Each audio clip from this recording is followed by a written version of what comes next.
Honourable Speaker, good afternoon, and I wish to thank the Honourable Member for the question, as this is the first question directed to me since I've become Minister for Information, so thank you.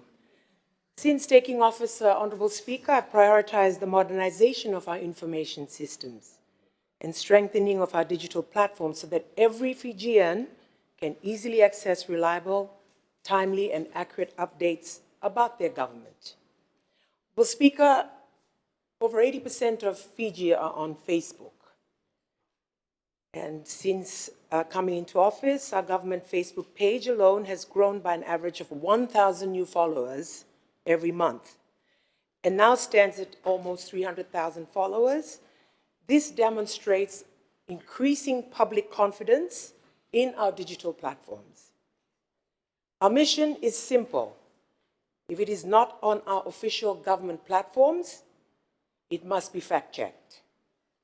This builds trust in government information and ensures Fijians can confidently share and repost accurate content. Now, allow me to outline a few key initiatives in the ministry. We are upgrading our digital platforms, especially our government-managed online systems, to improve performance, security, and accessibility. We are completing our full website upgrade for a cleaner, more user-friendly experience. We are developing a centralized one-stop government information portal. We're recovering and securing all data, Honourable Speaker, from the previously damaged server in the previous government administration and migrating it onto a new modern infrastructure.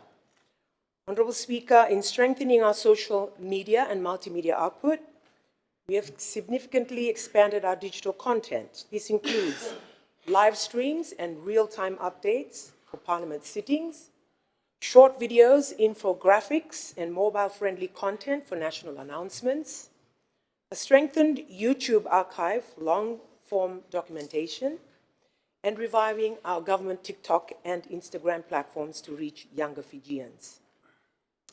Honourable Speaker, in reaching our rural and maritime communities, we continue our town hall outreach in partnership with the Fiji Media Association to take government information beyond Suva and into rural and maritime communities. I wish to acknowledge the hard work of the Ministry of Justice taking out their services to rural and maritime Fiji, as well as the REACH program of the Ministry for Women, Children and Social Protection that takes out government services to the communities. And I ask our ministers to please participate in this very important program. We have increased our vernacular content, strengthened our radio outreach through the participation of government officials in radio broadcasting as well as TV programs and online engagements.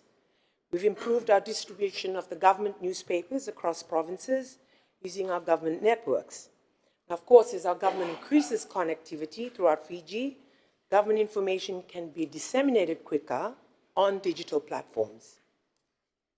Honourable Speaker, as we are now in the rainy and cyclone season, our ministry leads the Community Engagement Working Group under the Communications Cluster of the National Disaster Management Council, together with FCOS and UNICEF. The last meeting of this group was in 2021. So we have now revived it as we are now in the cyclone season. We are working with media partners such as FBC and the NDMO communications offices to roll out disaster preparedness and early warning messages in the languages and mediums our people best understand. This work falls under the Public Service Broadcasting Grant to better serve our people.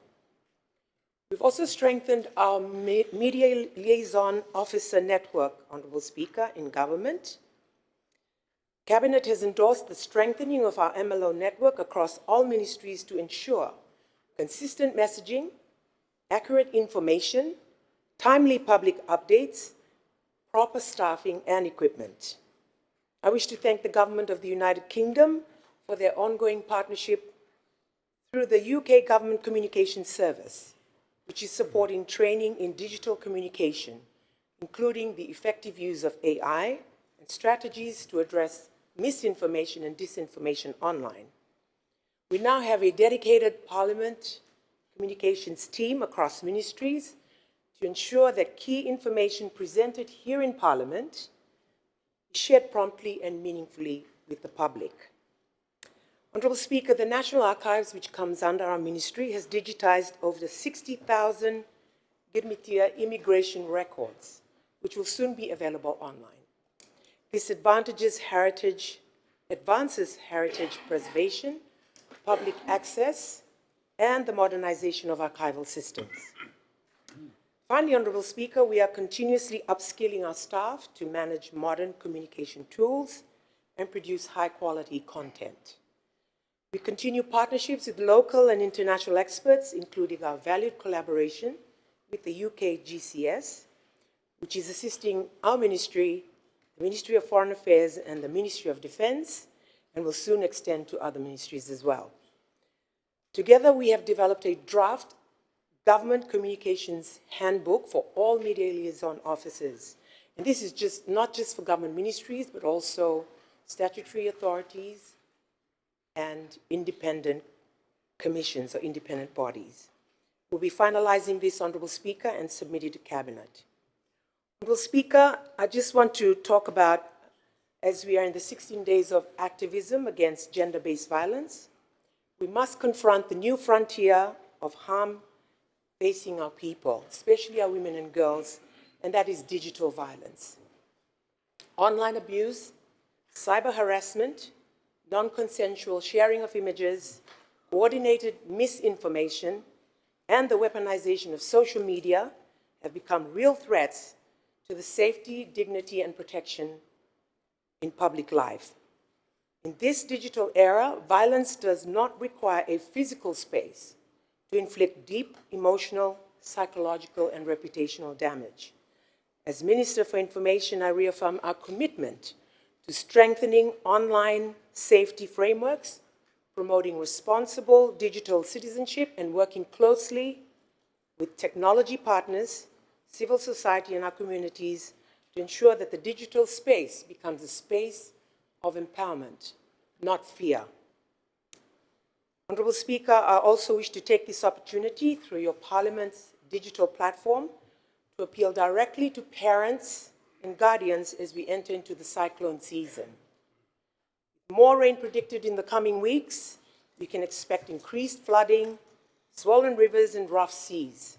I urge families across the country to take extra precautions to keep our children and most vulnerable safe. Ensure they are closely supervised, discourage them from swimming in rivers and flooded waters, and prevent them from playing in flooded areas. Honourable Speaker, the simple but vital measures can save lives. Honourable Speaker, the vision of the coalition government remains clear, and that is a well-informed Fiji. These initiatives I've mentioned demonstrate our commitment to building a modern, efficient, and citizen-centered information ecosystem. So we're ensuring that every Fijian, whether you are in Suva, Nandi, or our most remote maritime communities, that they have timely and accurate access to government information. Thank you, Honourable Speaker.